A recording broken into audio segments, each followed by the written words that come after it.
အားလုံးပဲမင်္ဂလာပါဒီကနေ့မှာလေ့လာရမယ့်စာအုပ်လေးကတော့စာရေးသူ Anders Ericsson နဲ့ Robert Bull တို့ရေးသားထားတဲ့ Pig ဆိုတဲ့စာအုပ်လေးရဲ့အနှစ်ချုပ်ကိုတင်ဆက်ပေးသွားမှာဖြစ်ပါတယ်1962ခုနှစ်မှာ Wolfgang Amadeus Mozart လို့ခေါ်တဲ့9နှစ်သားအရွယ်ကလေးတစ်ယောက်ဟာဥရောပတစ်လွှားမှာတေးဂီတပွဲတွေလိုက်လံဖျော်ဖြေခဲ့ပါတယ်သူလက်ချောင်းလေးတွေဟာစနေရခလုတ်တွေကိုမမိတမီဖြစ်နေပြီးခုံအောက်ကိုချထားတဲ့သူ့ခြေထောက်တွေကလည်းကြမ်းပြင်ကိုမထီပါဘူး။ဒါပေမဲ့ဒီကလေးလေးဟာပရိသတ်တွေအားလုံးကိုသူ့ရဲ့ဂီတပညာနဲ့ညှို့ငင်နိုင်ခဲ့ပါတယ်။ဥရောပတိုက်ရဲ့အထက်တန်းလွှာပရိသတ်အားလုံးဟာဒီကလေးရဲ့ပါရမီကိုအံ့ဩပန်းဖြစ်ခဲ့ကြရပါတယ်။မိုးစလေးဟာဒုတိယတိုင်းရဲ့ဂီတိုင်းအတန်တိုင်းကိုလည်းနားထောင်လိုက်ရုံနဲ့ခွဲခြားနိုင်စွမ်းရှိပါတယ်။အဲဒီလိုပါရမီမျိုးဟာအရန်ရှားပါပြီးလူတစ်တောင်းမှာတယောက်ရှိဖို့တောင်မလွယ်တဲ့ပါရမီမျိုးဖြစ်ပါတယ်။ထိပ်တန်းအဆင့်ဂီတပညာရှင်တိုင်းမှာတော့အဲ့ဒီလိုပါရမီမျိုးမရှိကြဘူး။မိုးစရဲ့ဇလန်းကိုကြားတဲ့လူတိုင်းကသူ့လိုမျိုးမွေးကလေးကထူခြားတဲ့ပါရမီရှိရင်ကောင်းမှာပဲလို့အားကြတတ်ကြပါတယ်။အဲ့ဒီချိန်ကစပြီးနောက်နှစ်ပေါင်း200လောက်ကြားတဲ့အထိမိုးစတို့လိုပါရမီရှင်တွေကိုတာမန်လူတွေဘလို့မှရှင်းလို့မရဘူးလို့လည်းလူတိုင်းကလက်ခံယုံကြည်ခဲ့ကြပါတယ်။ဒါပေမဲ့ဒီနေ့ကသူ့သဒ္ဒနာတွေရောက်မိုးစရဲ့ကျွမ်းကျင်မှုဟာဝေယပါဟုတ်ရဲ့လားဆိုတာစဉ်းစားစရာဖြစ်လာပါတယ်။ဘာကြောင့်လဲဆိုတာကိုဆက်ရှင်းပြပါမယ်။ Wolfgang Mozart ရဲ့အဖေ Leopold Mozart ဟာလည်းဂီတပညာရှင်တစ်ယောက်ပါ။သူဟာဂီတပညာမှာထိပ်တန်းအဆင့်မရောက်ခဲ့ပေမဲ့သူ့သားကိုတော့ထိပ်တန်းအဆင့်ဂီတပညာရှင်ဖြစ်အောင်လေ့ကျင့်ပေးခဲ့သူဖြစ်ပါတယ်။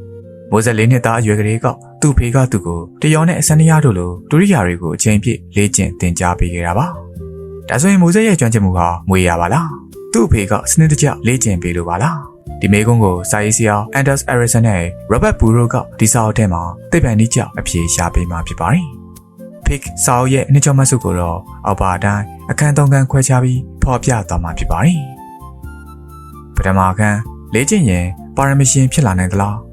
ဒုတိယအခန်း deliberate practice အကြောင်းတတိယအခန်း deliberate practice ရဲ့လိုအပ်ချက်များအခန်း1လေ့ကျင့်ရင်ပါရမီရှင်ဖြစ်လာနိုင်သလာ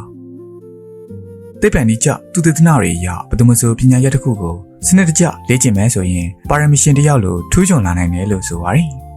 2014ခုနှစ်မှာအေယာကိုဆာကာကီဘာရာဆိုတဲ့ဂျပန်နိုင်ငံကစစ်ပညာရှင်တစ်ယောက်ဟာအသက်2နှစ်ကနေ6နှစ်ကြာကလေး24ယောက်ကိုစမ်းသပ်မှုတစ်ခုပြုလုပ်ခဲ့ပါတယ်ဒီစမ်းသပ်မှုမှာကလေးတွေကိုစန္ဒယာရဲ့အတန်လက်ကွက်14ခုကိုစနစ်တကျလေ့ကျင့်ပေးခဲ့ပါတယ်အချိန်တစ်နှစ်ခွဲအကြာမှာကလေး24ယောက်လုံးဟာလက်ကွက်14ခုလုံးကိုကျွမ်းကျင်သုံးရုံကမကသူတို့ကိုယ်ပိုင်တန်စင်တွေကိုပါဖန်တီးနိုင်ခဲ့တာကိုတွေ့ရပါတယ်ဒီကလေး24ယောက်လုံးဟာဂီတပညာမှာမိုးစလိုပဲထိပ်တန်းအဆင့်ကျွမ်းကျင်မှုမျိုးရသွားကြတယ်ဆိုတာကိုအံ့ဩစရာကောင်းလောက်အောင်တွေ့ခဲ့ရပါတယ်ထိပ်တန်းအဆင့်ကျွမ်းကျင်မှုဆိုတာဖျားကပေးတဲ့လက်ဆောင်မဟုတ်ဘူးဆိုတာဒီကလေး24ယောက်ကသတိပြနေပါတယ်ဒါဆိုရင်စနစ်တကျလေ့ကျင့်မှုကနေပါရမီရှင်တစ်ယောက်လိုထိပ်တန်းအဆင့်ရောက်နိုင်နေဆိုတာကိုသဘောပေါက်လောက်ပါပြီစနစ်တကျလေ့ကျင့်ရင်ပါရမီရှင်ဖြစ်လာနိုင်တယ်လို့ပြောနိုင်တဲ့အကြောင်းရင်းကတော့2ချက်ရှိပါတယ်ပထမတစ်ချက်ကစနစ်တကျလေ့ကျင့်မှုတွေလုပ်နေတဲ့အချိန်မှာလူသားတွေရဲ့အုံနောက်ဖွဲ့စည်းပုံပြောင်းလဲနိုင်စွမ်းဖြစ်ပြီးဒုတိယအချက်ကတော့စနစ်တကျလေ့ကျင့်မှုကြောင့်စိတ်နေစိတ်ထားပြောင်းလဲနိုင်စွမ်းဖြစ်ပါတယ်ပထမအချက်ဖြစ်တဲ့အုံနောက်ရဲ့ဖွဲ့စည်းပုံပြောင်းလဲနိုင်စွမ်းကိုလေ့လာကြည့်ကြရအောင်ပါလန်ဒန်မြို့ရဲ့ကားလမ်းတွေတိစောက်ပုံဟာအရန်ကိုရှုပ်ထွေးပါတယ်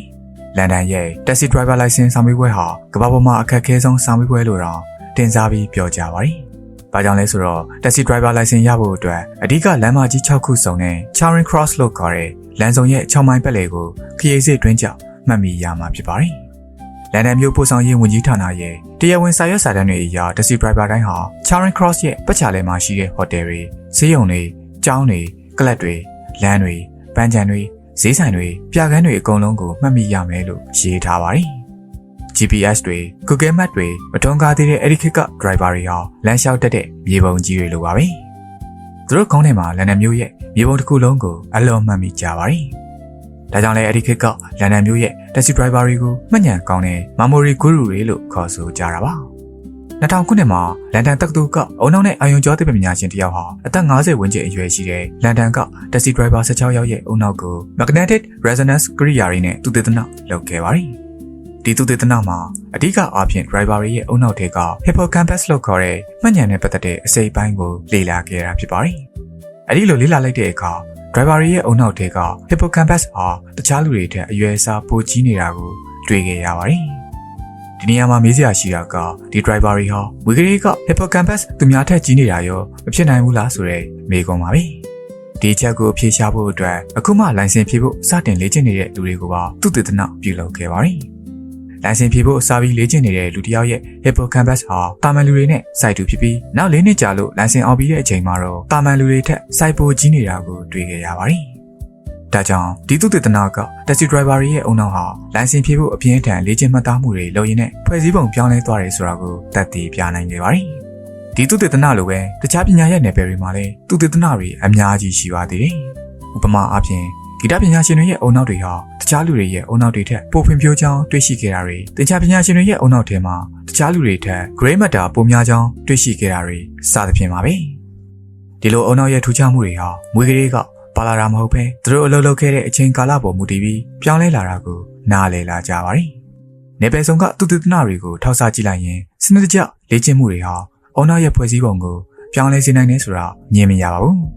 ဒါကတော့ဘယ်သူမှဆိုအချိန်ယူပြီးစနစ်တကျလေ့ကျင့်ရင်ပါရမီရှင်တွေလိုထိပ်တန်းအဆင့်ကျွမ်းကျင်မှုရနိုင်တယ်ဆိုတဲ့ပထမအကြောင်းရင်းပဲဖြစ်ပါတယ်ဒုတိယအကြောင်းရင်းဖြစ်တဲ့လေ့ကျင့်မှုတွေကြောင့်စိတ်နေစိတ်ထားပြောင်းလဲသွားနိုင်မှုကိုလေ့လာကြည့်ကြရအောင်ပါလူတစ်ယောက်ဟာပညာရပ်တစ်ခုကိုအချိန်ကြာကြာလေ့ကျင့်လာတဲ့အခါသူ့ရဲ့တွေးခေါ်ပုံယူဆပုံမှတ်သားပုံတွေဟာပညာရှင် professional တစ်ယောက်လိုဖြစ်လာတယ်လို့ဆိုပါတယ်ဥပမာအားဖြင့်မိုနာလီဆာပကြီးကားကိုတာမန်လူတစ်ယောက်ကြည့်တဲ့အခါဒါဟာနာမည်ကြီးတဲ့ပကြီးကားတစ်ချက်လိုပဲမြင်ပါလိမ့်မယ်ပကြီးပညာကိုနှစ်ပေါင်းများစွာလေ့ကျင့်ထားတဲ့လူတစ်ယောက်ကတော့ပကြီးကားရဲ့ကာလာပေါင်းစပ်မှုတွေအသေးစိတ်စုပ်ချက်တွေကိုပါနားလည်နိုင်စွမ်းရှိပါလိမ့်မယ်နောက်ထပ်ဥပမာတစ်ခုကိုကြည့်ကြရအောင်ပါကမ္ဘာစစ်တုရင်ချန်ပီယံအလက်ဇန်ဒါအလက်ခိုင်းဆိုသူဟာစစ်တုရင်ကိုမျက်စိမှိတ်ပြီးထိုးနိုင်လောက်အောင်ကိုကျွမ်းကျင်ပါတယ်1924ခုနှစ်မှာအလက်ခိုင်းဟာစစ်တုရင်ခုံကိုမကြည့်ပဲကမ္ဘာထိပ်တန်းစစ်တုရင်သမား26ယောက်နဲ့စစ်တုရင်ထိုးခဲ့ပါတယ်အချိန်12နာရီကြာတဲ့ဒီပြိုင်ပွဲမှာအလက်ခိုင်းဟာစစ်တုရင်အယုတ်ပေါင်း832ယောက်နဲ့စစ်တုရင်အကွက်ပေါင်း1664ခွက်ကိုစိတ်ထဲမှာအလုံးမှတ်ပြီးပြိုင်ဆိုင်ခဲ့တာဖြစ်ပါတယ်ပြိုင်ပွဲပြီးမှာတော့အလက်ခိုင်းဟာ16ပွဲနိုင်9ပွဲရှုံး9ပွဲတရေရရှိခဲ့ပါတယ်။သူပညာရှင်တွေကအလက်ခိုင်းအောင်လောလောပြီးစစ်တွေ့ရင်အယုတ်တိုင်းကိုစိတ်ထဲမှာအတိအကျမှတ်မိနေရတာလဲဆိုတာကိုလေ့လာခဲ့ကြပါတယ်။ဒီစံတတ်မှုမှာစစ်တွေ့ရင်ခုံနှခုံပြင်ထားပြီးတစ်ခုံမှာတကယ်စစ်တွေ့ရင်ကစားပွဲတွေကကစားကွက်ကိုခင်းကျင်းထားပါတယ်။နောက်တစ်ခုံမှာတော့စစ်တွေ့ရင်ရုပ်တွေကိုကြုံရကြပန်းတင်ထားလိုက်ပါတယ်။ပြီးတော့စစ်တွေ့ရင်ချန်ပီယံတဦးအလဲအလဲဆင့်ကစားသမားတဦးနဲ့အခုမှစစ်တွေ့ရင်စားကစားတဲ့လူတဦးတို့ကိုဒီခုံနှခုံမှာရှိတဲ့စစ်တွေ့ရင်ရုပ်တွေရဲ့နေရာကိုမှတ်သားခိုင်းပါတယ်။ဒီအခါမှာစစ်တွေ့ရင်ချန်ပီယံဟာတကယ်ကစားကွက်ကိုခင်းကျင်းထားတဲ့စစ်တွေ့ရင်ရုပ်တွေရဲ့နေရာတွေကိုချက်ချင်းမှတ်မိနိုင်ပြီးကြုံရကြပန်းတင်ထားတဲ့စစ်တွေ့ရင်ခုံကအရုပ်တွေကိုတော့တာမန်လူလောက်ပဲမှတ်မိတာကိုတွေ့ရှိခဲ့ရပါတယ်။ဘာကြောင့်လဲဆိုတော့စစ်တွေ့ရင်ချန်ပီယံဟာစစ်တွေ့ရင်ရုပ်တွေရဲ့နေရာကိုမှတ်တာမဟုတ်ပဲကစားကွက်တစ်ခုလုံးကိုအပေါ်စီးကနေကြည့်ပြီးမှတ်တာကြောင့်ဖြစ်ပါတယ်။ဒါကြောင့်သူတို့ရဲ့စိတ်ထဲမှာအရုပ်တိုင်းရဲ့ရွှေ့ပြောင်းပုံလမ်းကြောင်းတွေဖြစ်လာနိုင်တဲ့ကစားကွက်တွေအကုန်လုံးကိုတွက်ထုတ်လို့ရနေတာဖြစ်ပါတယ်။ဒီသူတေသနတွေကိုကြည့်လိုက်ရင်အလက်ခိုင်အားလည်းသူ့ရဲ့စနစ်ကျော်စနစ်တကျလေ့ကျင့်မှုတွေကြောင့်စစ်တွေ့ရင်ခုံတိုင်းမှာရှိတဲ့ကစားကွက်တွေကိုတာမန်လူတွေနဲ့မတူတဲ့စိတ်နေစိတ်ထားမျိုးနဲ့စဉ်းစားနားလည်နိုင်စွမ်းရှိကြောင်းသဘောပေါက်နိုင်ပါတယ်။ဒီလိုတွေးခေါ်ပုံနဲ့စိတ်နေစိတ်ထားပြောင်းလဲသွားခြင်းဟာလည်းဘယ်သူမှဆိုအချင်းယူပြီးစနစ်တကျလေ့ကျင့်ရင်ပါရမီရှင်တွေလိုထိပ်တန်းအဆင့်ကျွမ်းကျင်မှုရနိုင်တယ်ဆိုတဲ့ဒုတိယအကြောင်းရင်းပဲဖြစ်ပါတယ်။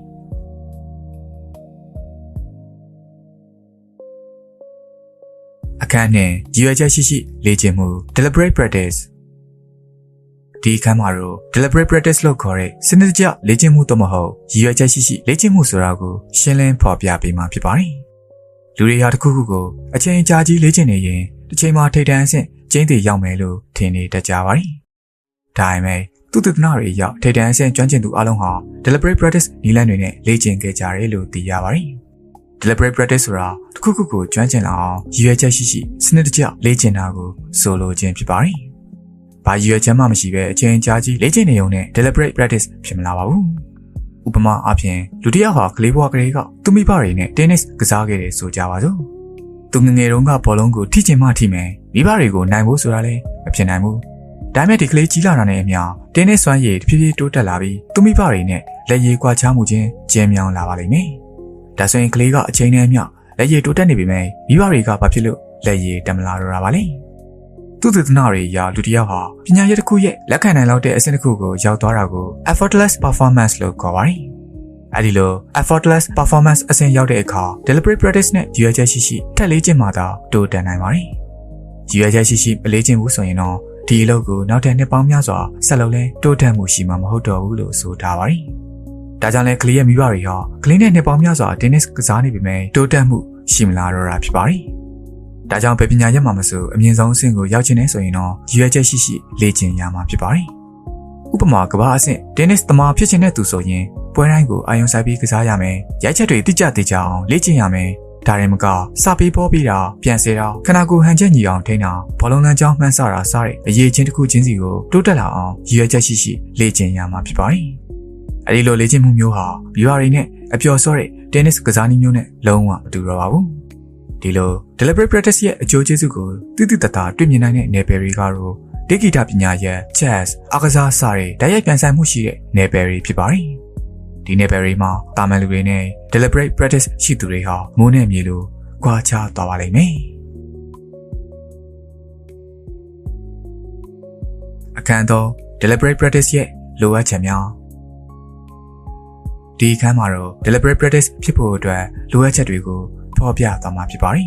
။စာအုပ်ထဲမှာလိုအပ်ချက်9မျိုးကိုဖော်ပြပေးထားပေမဲ့ဒီမှတ်စုမှာတော့အရေးကြီးတဲ့လိုအပ်ချက်4မျိုးကိုပဲဖော်ပြသွားပါမယ်။ deliberate practice ကိုလေ့ကျင့်တဲ့အခါအရေးကြီးတဲ့ပထမအချက်ကတော့ comfort zone ကနေထွက်ပြီးစိန်ခေါ်မှုတွေလုပ်ရဲဖို့ဖြစ်ပါတယ်။ဥပမာလူတစ်ယောက်ဟာစန္ဒယားတီးတာကိုအဆင့်3အထိတက်ကျွမ်းနေပြီဆိုပါစို့။သူ့အတွက်အဆင့်3တီးလုံးတီးကွက်တွေဟာတောင့်တ comfort ဖြစ်နေပါပြီ။ဒါပေမဲ့စန္ဒယားပညာထပ်ပြီးတိုးတက်ချင်နေဆိုရင်သူရဲ့ comfort zone ဖြစ်တဲ့အဆင့်3ကနေထွက်ပြီးအဆင့်4ကိုလေ့ကျင့်ရရမှာဖြစ်ပါတယ်။ deliberate practice ဖြစ်ဖို့အတွက်အရေးကြီးတဲ့ဒုတိယအချက်ကတော့ကိုယ့်ကိုနည်းစနစ်တကျသင်ကြားပေးမယ်နည်းပြစရာရှိဖို့ဖြစ်ပါတယ်။ဥပမာအားဖြင့်မိုးဆက်ဟာသူ့ဖေရဲ့နည်းစနစ်တကျလေ့ကျင့်ပေးမှုကြောင့်သာပါရမီရှင်ဖြစ်လာခဲ့တာပါ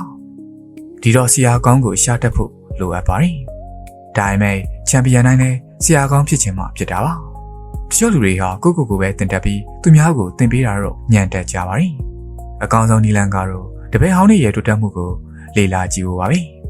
တပည့်ဟောင်းတွေဟာတကယ်တိုးတက်မှုရှိပြီးသူတို့ဆရာကိုလည်းချီးကျူးကြရဲဆိုရင်ဒီဆရာဟာကိုယ့်အတွက်ဆရာကောင်းဖြစ်နိုင်ပါတယ်။တကယ်လို့ဆရာကောင်းကိုရှာမတွေ့ဘူးဆိုရင်လည်းအမေရိကရဲ့တည်ထောင်သူဖခင်ကြီးတူဦးဖြစ်တဲ့ Benjamin Franklin လိုကိုယ်တိုင်လေ့ကျင့်လို့ရပါတယ်။ Franklin ဟာအသက်ငယ်ငယ်နဲ့ကျောင်းထွက်ခဲ့ရပေမဲ့စာရေးတာကိုစနစ်တကျလေ့ကျင့်ခဲ့ပါတယ်။ဒါပေမဲ့သူသိတဲ့ vocabulary ကနည်းနည်းပဲရှိလို့စာရေးတဲ့အခါမှာအခက်အခဲကြုံခဲ့ရပါတယ်။ဒီတော့ Franklin ဟာသူ့အကြိုက်ဆုံး Spectator လို့ခေါ်တဲ့မဂ္ဂဇင်းကိုဖတ်ပြီးမဂ္ဂဇင်းထဲကဆောင်းပါးတွေကိုစကားလုံးတွေဖလှယ်ပြီးပြန်ရေးကြည့်ပါတယ်။ဆောင်းပါးတွေကိုကြပြလုပ်ကြည့်ပြီးကြပြတွေကိုလည်းဆောင်းပါးလိုပြန်ရေးကြည့်ခဲ့ပါတယ်။ဒီလို deliberate practice နည်းလမ်းနဲ့ရွေးချက်ရှိလေ့ကျင့်ခဲ့တာကြောင့် Franklin ဟာအမေရိကရဲ့အကောင်းဆုံးစာရေးဆရာတူဖြစ်လာခဲ့ပါတယ်။တတိယအချက်ကတော့ feedback ထင်မြင်ချက်နဲ့ modification ပြုပြင်ပြောင်းလဲမှုပါပဲ။ deliberate practice မှာတခြားလူတွေရဲ့ထင်မြင်ချက်တွေကိုလေးလေးစားစားနားထောင်ဖို့နဲ့ကိုယ်အားနည်းချက်တွေကိုပြုပြင်သွားဖို့အရေးကြီးပါတယ်။ဥပမာအားဖြင့်ဘောလုံးအသင်းဆိုပါစို့။ပွဲပြီးသွားတိုင်းမှာမိပြဆရာက replay ပြန်ကြည့်ပြီးကစားသမားတိုင်းရဲ့အားနည်းချက်တွေနဲ့ဘယ်လိုပြုပြင်ရမယ်ဆိုတာကိုပြောပြပါလိမ့်မယ်။ကစားသမားတိုင်းကလည်းသူတို့ကစားခဲ့တာကိုပြန်ကြည့်ပြီးသူတို့ရဲ့အမှားတွေကိုသင်ခန်းစာယူရမှာဖြစ်ပါတယ်။စတုတ္တာချက်ကတော့စိတ်ထဲမှာပုံဖော်နိုင်စွမ်းဖြစ်ပါတယ်။စစ်တွေ့ရင်ချန်ပီယံအလက်ခိုင်းဟာစစချင်းမှာပြိုင်ဘက်9ယောက်10ယောက်လောက်နဲ့ပဲမျက်စိမိတ်ထိုးနိုင်ခဲ့တာပါ။ဒါပေမဲ့အချိန်ကြာလာလေသူ့စိတ်ထဲမှာစစ်တွေ့ရင်အယုံနဲ့အကွက်တွေကိုပုံဖော်နိုင်စွမ်းကောင်းလာလေဖြစ်တာကြောင့်ပိုများတဲ့ပြိုင်ဘက်တွေနဲ့ကစားနိုင်စွမ်းရှိလာတာပဲဖြစ်ပါတယ်။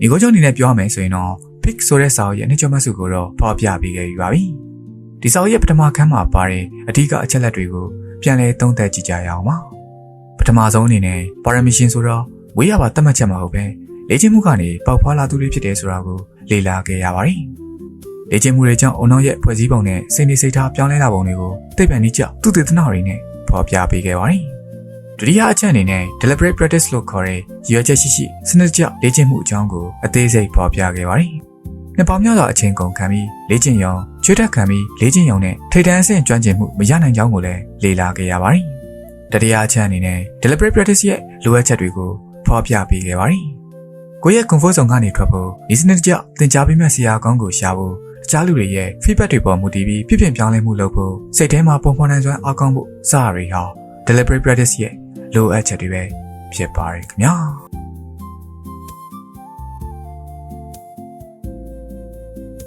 Anders Ericsson နဲ့ Robert Puro ရေးသားထားတဲ့ Big စာအုပ်ရဲ့အနည်းချုပ်မှတ်စုကိုတော့ဒီမှာရန်နာခွင့်ပြုပါခင်ဗျာ